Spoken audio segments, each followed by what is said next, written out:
আমাদের স্বপ্ন গল্প চ্যানেলের সকল পাঠ গল্প দেখতে আমাদের চ্যানেলটিকে সাবস্ক্রাইব করে পাশে থাকা বেল আইকনটিতে ক্লিক করুন। শাক দিয়ে মাছ ঢাকতে আসছে। হ্যাঁ, আপনার কি মনে হয় এমন নায়কদের মতো সেজে থাকলেই আপনার নষ্টমী ঢেকে যাবে? কখনোই না। আমার নাক অতি সূক্ষ্ম জিনিসেও গন্ধ নিতে পারে। তিহি বা হাত দিয়ে নাক ঢাকার চেষ্টা করে যাচ্ছে। পেছন থেকে ঈশাদ বলে উঠল, গাড়িতে উঠে বসো তিহি। ঈশাদের কথা যেন শুনতেই পায়নি এমন একটা ভাব করে আবার হাঁটা ধরতেই ওর হাতটা শক্ত করে চেপে ধরে ঈশাদ। আর সাথে সাথে তিহি চুপ করে দাঁড়িয়ে যায়, নিজের দমটা আটকে রেখে বলল, হাত ছাড়ুন মিস্টার নষ্ট বাপ, না হলে আমি চিৎকার করব। ঈশাদ পাশ থেকে তিহির মুখোমুখি হয়ে বলল, কি বললে তুমি? আমার হাতে লাগছে। ঈশাদ হাতটা আর একটু শক্ত করে চেপে ধরে বলল, আগে বলো কি বলছো আমায়? চিৎকার করব। তার আগে মনে নেই? তিহি। তিহি হাতটা ছাড়ানোর চেষ্টা চালাতে চালাতে ভয়ে বলল, মিস্টার নষ্ট বাপ। আমি নষ্ট বাপ? ঈশাদের অট্টহাসির শব্দে তিহি হাঁ করে ওদিকে তাকিয়ে রয়েছে। এই লোকটা কথায় কথায় এত হাসে কেন? হাসি নিয়ে বলল, তোমার সাথে আমার জরুরি কথা আছে, গাড়িতে উঠে বসো। না, কেন? আপনি আমার সাথে অসভ্যতামি করবেন। তিহির কথায় ঈশাদ স্তম্ভিত, সাথে রাগান্বিত। আর কোনো কথা না বাড়িয়ে তাকে জোর করে গাড়িতে বসিয়ে দিল। তিহি আর ঈশাদ একটা রেস্টুরেন্টে বসে আছে, দুজনেই চুপচাপ। তিহির চোখে টেবিল রাখা সাদা গ্লাসটার উপর, আর ঈশাদের চোখ ওর ভয়ে দমে যাওয়া মুখটার ওপর। নীরবতা ভেঙে দিয়ে ঈশাদ বলে উঠল, আজ ইনাকে পড়াতে আসেনি কেন? তিহি, আমি তোমার সাথে কথা বলছি।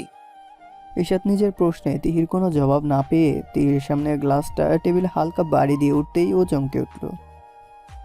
হুট করে ঈশাদের হাতটা চেপে ধরে কাঁদো কাঁদো গলায় বলল, আমাকে ছেড়ে দিন প্লিজ।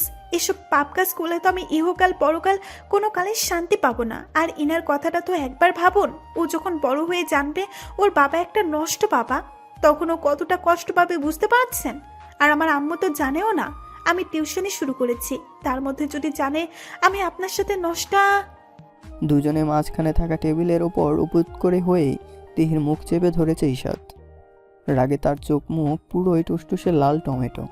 ইচ্ছে করছে তিহিকে ঠাস করে একটা চর বসিয়ে দিয়ে না হয় 2-4টা লবণ আর মরিচ মেশানো ধমক শোনাতে। কিন্তু ঈশাদের এমন আকস্মিক কণ্ঠে তিহি এতটাই ভড়কে গিয়েছে যে মুখ বন্ধ অবস্থায় ওর চোখ দিয়ে বড় বড় করে তাকিয়ে আছে। মনে হচ্ছে চোখের মনেগুলো এখনই বের হয়ে আসবে। ঈশাদ নিজের রাগকে নিয়ন্ত্রণ এনে বলল, ইনা আমার ভাইয়ের মেয়ে। তিহির বড় বড় চোখ আবার প্রশ্নে খুব দিয়ে পাল্টাতে ঈশাদ ওর মুখ থেকে হাত সরিয়ে বলল, ইনার জন্মকালেই ভাবি মারা গিয়েছিল। ভাইয়া আর ভাবির লাভ ম্যারেজ ভালোবাসার মানুষটিকে এমন অল্প সময় হারিয়ে ফেলায় মানসিকভাবে খুবই ভেঙে পড়েছিল। তার মধ্যে ইনার প্রতি একটা মিথ্যে ক্ষোভ চলে আসে। তার ধারণা ইনার জন্যই ভাবিকে হারিয়ে ফেলেছে। সেই ক্ষোভ থেকেই ওর প্রতি অবহেলা। একসময় ইনাকে রেখে ভাইয়া অস্ট্রেলিয়া চলে গিয়েছে। মাঝে মাঝে আমাদের সাথে কথা হলেও ইনার ব্যাপারে এখনও নেগেটিভ। ইনা ছোটবেলা থেকেই আমার সাথে আছে। ও জানে আমি ওর বাবাই। জানো, মাঝে মাঝে তো আমার ভাইয়ার উপর মায়া হয়, এটা ভেবেছে এত মিষ্টি একটা মেয়ের মুখে ভাইয়া বাবা ডাকটা শুনতে পারছে না। ও যখন আমাকে বাবাই বলে ডাকে তখন নিজেকে পৃথিবীর সব থেকে সুখী পিতা মনে হয়। এখন ওই আমার দুনিয়া, আর সেই দুনিয়ায় আমি তোমাকেও আনতে চেয়েছিলাম। তিহি চুপচাপ ঈশাদের কথা শুনে যাচ্ছে আর মনে মনে নিজেকে বকে যাচ্ছে। ছি, এমন ভালো একটা মানুষকে আমি নষ্ট পাপ বানিয়ে দিলাম। আমাকে তো ফাঁসি দেওয়া উচিত, সাথে যাবজ্জীবন জেল। ঈশাদ একটা দীর্ঘ শ্বাস ফেলে তিহির দিকে ঘোমরা মুখ নিয়ে বলল, তিহি, তুমি যেহেতু চাচ্ছ না আমার সাথে সম্পর্কে জড়াতে, আমি তোমাকে জোর করব না। ইনফ্যাক্ট আমি তোমার সাথে কোনো কথাবার্তা দেখা সাক্ষাৎও করব না। কিন্তু তুমি প্লিজ ইনাকে পড়ানো বাদ দিও না। ও তোমাকে পেয়ে কতটা খুশি আমি তোমাকে বোঝাতে পারবো না। সারাটা রাত ও তোমার গল্প করতে করতে ঘুমিয়ে পড়ে, আবার ঘুম ভাঙলেই তুমি কখন আসবে বলে বলে আমাকে পাগল করে তোলে। আজ তুমি যাওনি দেখে ওর মুখটার দিকে আমি তাকাতে পারছিলাম না। আমার করা ভুলে আমি ওকে শাস্তি দিয়ে ফেলেছি। আমার ভেতরটা পড়ে যাচ্ছে তিহি। আমি ওকে কথা দিয়ে এসেছি, ওর প্রাইভেট মামুনিকে নিয়েই ওর সামনে হাজির হব। আমার ভুলের জন্য আমি অনুতপ্ত। তিহি, যাবে তোমার সাথে? তিহি সদর দরজায় এগোতেই ইনা দৌড়ে এসে ওকে ঝাপটে ধরল। অভিমানী কান্নায় ভেঙে পড়ে বলেছে, তুমি কেন আসোনি প্রাইভেট মামুনি? আমি আর দুষ্টুমি করব না। তুমি না আসলে আমার অনেক কান্না পায়, অনেকগুলা কান্না। এতগুলা কান্না করলে তো আমাকে পচা দেখাবে। তখন আমার বিয়ে কিভাবে হবে? আমার ঘোড়া চড়া নাচপুত্র তো আমাকে না নিয়ে চলে যাবে। তিহি ইনাকে কোলে নিয়ে ওর কপালে চুমু খেয়ে বলল, এই তো এসেছি দুষ্টুমণি। তোমার দুষ্টুমি না দেখলে আমারও তো কান্না পায়। আমি আর দেরি করব না, দেখি আমাকে একটা চুমু খাও তো। সেদিন ইনাকে নিয়ে 2 ঘন্টার জায়গায় 3 ঘন্টা পড়েও ইশাদের দেখা মেলেনি তিহির। তাদের রুমে রেখে গিয়ে কোথায় চলে গিয়েছে কে জানে। এই রুমে একবারও পা ফেলেনি, একটু উকিও দেয়নি, এমনকি পুরো বাড়িতে তার কণ্ঠটাও পেল না সে। একই ঘটনা বারবার ঘটাতে তিহির মন আকুবাকু করে শুরু করে দিয়েছে। তার চোখ সারাক্ষণ শুধু ইশাদকেই খুঁজছে, তার কান সারাক্ষণ শুধু ইশাদের কণ্ঠ শুনতে চাচ্ছে। মাঝে মাঝে মনের ভেতরটা এমন একটা করে উঠেছে, এর মধ্যে মিসেস মরিয়মের সাথেও সম্পর্কটা অনেকটা ভালো হয়ে এসেছে তিহির। হাসি ঠাট্টা, নানা গল্পগুজব, টুকটাক সাহায্য সব মিলিয়ে ঠিকঠাক থাকলেও তিহির অন্তরাত্মা শুকিয়ে কাঠ হয়ে যাচ্ছে ইশাদের জন্য। নানান বাহানায় পুরো বাড়ি, এমনকি ছাদও ঘোরায় শেষ তিহির। তবু একটাবারের জন্য কোথাও দেখা মেলেনি ইশাদের। মানুষটা এমন হুট করে কোথায় মিলিয়ে গিয়েছে ভাবতে শুধু কান্না আসতে চায় তিহির। এমন কিছুর মাঝেও হয়তো হঠাৎ করে দেখা যাবে এই ইশাদকে পড়ানো হচ্ছে রোজ। পড়া আর কোথায় হয়, পড়ার নামে দুষ্টুমি। ইনাকে দেখলে তিহির বুকটা ছাদ করে ওঠে। এইটুকুনি বাচ্চা এভাবে মায়ের কোল হারা হয়ে গেল, আর বাবাও এমন পাষাণ কি করে হলো। ইনার দিকে তাকিয়ে ভাবনায় বিভোর। হঠাৎই ও চিৎকার করে উঠল, বাবাই তুমি এখন এলে? ইনার কণ্ঠে আটকে উঠে পাশ ফিরে চাইতেই ইশাদকে দেখতে পাই তিহি। মুখে তার সেই অমায়িক হাসি। এই মানুষটার এই হাসি মুখটা যে কোনো মেয়ের হৃদয় কেড়ে নিতে পারে। বাবা মেয়ের আদর ভালোবাসা চোখ ভরে দেখে নিয়েছে তিহি, সাথে নিজের আতাটাকেও একটু ভিজিয়ে নিচ্ছে। তিহি বিছানা থেকে নেমে ধীর পায়ে ইশাদের কাছে গিয়ে দাঁড়ালো। পলকহীনভাবে চেয়ে আছে ইশাদের দিকে। ইশাদ ইনাকে নানা চকলেট আর চুমুতে ভরিয়ে দিয়ে তিহিকে বলল, তুমি কি কিছু বলবে? আপনাকে চুমু খেতে ইচ্ছে করছে। কি? চুমু খাবো? ইশাদ তিহির চোখের সামনে তুড়ি মেরে একটু জোর কণ্ঠে বলল। তিহি, তুমি আবার হুঁশে থেকে বেহুশে চলে গেছো? ইশাদের কণ্ঠে তিহি চমকে ওঠে। কয়েকবার চোখের পলক ফেলায় কান্না ভেঙে পড়ে বলল, আপনার সাথে কোনো কথা নেই। ইশাদ ইনাকে কোলে নিয়ে বিছানায় বসিয়ে দিল। পরনের শার্টের বোতাম হাতে রেখে বলল, আমি চেঞ্জ করব, তুমি আসতে পারো। তিহি ইশাদের দিকে এগিয়ে এসে ইশাদ আবার বলল, আসতে পারো বলতে আমার কাছে আসতে বলিনি, বাইরে যেতে বলেছি।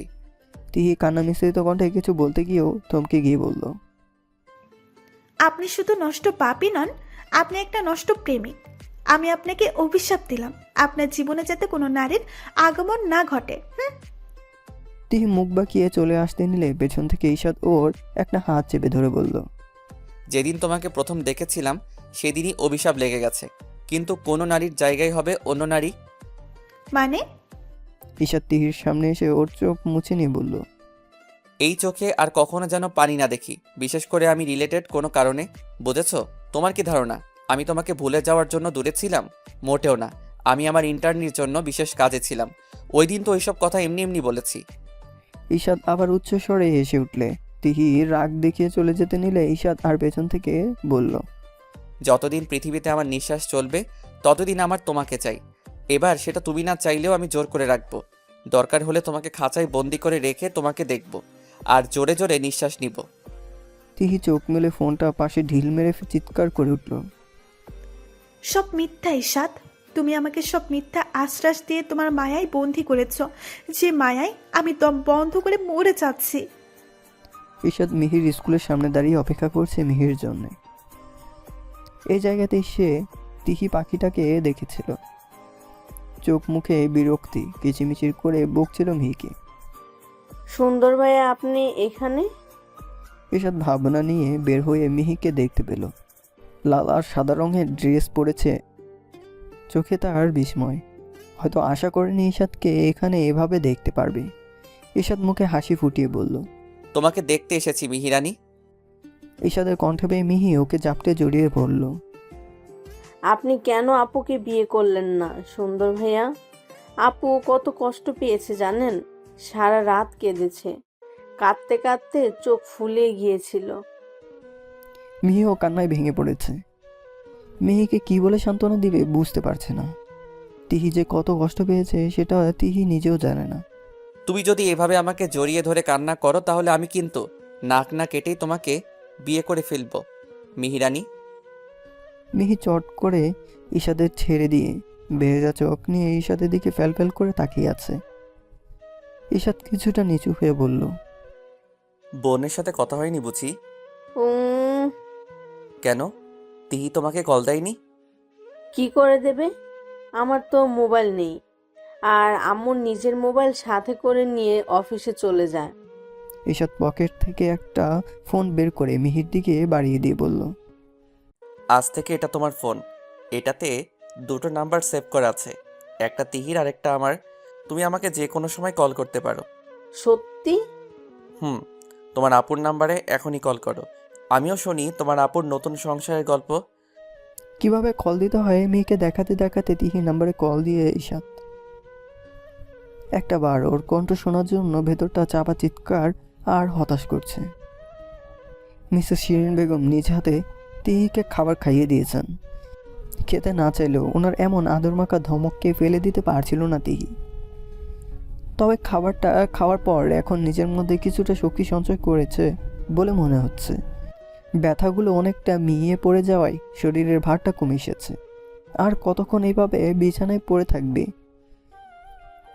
একটু বসে জানালার কাছে গিয়ে দাঁড়িয়েছে তিহি। বাইরে প্রাকৃতিক মনোযোগ দেওয়ায় আগে নিজেই ফোনটা বেজে ওঠে। ধীর পায়ে এগিয়ে এসে ফোন হাতে নিয়ে অন্য নাম্বার ভেসে উঠল। হয়তো ঈশাদ কল করেছে অন্য নাম্বার থেকে, এমন ভাবনায় কলটা রিসিভ করে কান ধরে হ্যালোটা বলা হয়নি। তার আগে কেউ ফোনটা কেড়ে নিয়ে ফ্লোরে ছুঁড়ে মেরেছে। তিহি নিজের চুলে কারো গভীর হাতের মুঠো অনুভব করতে আহা বলে চিৎকার করে উঠল, তুই বলে অসুস্থ, বিছানা থেকে নড়তে পারিস না? এই তোর বিছানা? কার সাথে কথা বলছিলি? এমন ছাঁচালো কণ্ঠ পেয়ে তাদের দিকে তাকিয়েই তিহি থমকে গিয়েছে। রাগে লোকটার মুখে অনেকগুলো ভাঁজ পড়েছে। শ্যামবর্ণের চেহারাটা লালচে হয়ে এসেছে। চোখগুলো বড় হওয়ায় এমন রাগের মাঝে বেশ ভয়ানক লাগছে। পাতলা সরু নাকের পাতাগুলো বারবার কেঁপে উঠেছে। পুরো ঠোঁটের উপরে ঘন চুলের মোচ। এত কিছুর মাঝেও সেই ভয়ানক চোখটার দিকেই তিহির চোখ আটকে গেল। যেখানে চুল টান পড়ে তিহির চোখ বন্ধ হয়ে ব্যথা অনুভব করা উচিত, সেখানে তিহি চোখের পলক ফেলা বন্ধ করে দিয়েছে। এই চোখ দুটো তো আমার চেনা, খুব কাছ থেকে, খুব পাশ থেকে, খুব গভীরভাবে দেখেছি আমি, কিন্তু আর কিছু তো চিনি না। এই লোকটাকেও তো আমি আগে কোথাও দেখিনি। তাহলে ওনার চোখ দুটো তো চেনা লাগছে কেন? এত গভীর পরিচিতি বুঝাচ্ছে কেন? কোথায় দেখেছি আমি এই চোখ? তাজের মুখে অবশ্য ভাষাও তিহি শুনতে পাচ্ছে না। তার মাথায় শুধু একটাই কথা ঘুরপাক খাচ্ছে, এই চোখ সে কোথায় দেখেছে, কিভাবে ছুঁয়েছে, কিভাবে পরিচিত হয়েছে। এমন ভয়ঙ্কর মানুষটার সাথে তো কখনো দেখাই হয়নি। তাহলে তার চোখ দুটো কেন তার সাথে কথা বলতে চাচ্ছে, আর কী বা বলতে চাচ্ছে? তাই প্রচণ্ড ব্যথাকে অগ্রাহ্য করে চাপা কণ্ঠে বলল, কে আপনি? এমন পরিস্থিতিতে তিহির মুখে এমন প্রশ্নে কিছুটা হকচকিয়ে গিয়েছে তাজ। যে মুঠোর মধ্যে তিহির চুল আটকেই ছিল সেই মুঠো নরম হয়ে এসেছে। তাজের মুখের রাগের ভাঁজগুলো ক্রমশ মিলিয়ে যাচ্ছে। থেমে গেছে তার অশ্রাব্য বলি। ভয়ঙ্কর চোখ দুটো অনেকটা স্বাভাবিক হয়ে এসেছে। তিহির দিকে তাকাতে পারছে না, মনে দুটো এদিক ওদিক ঘুরছে ক্রমশ।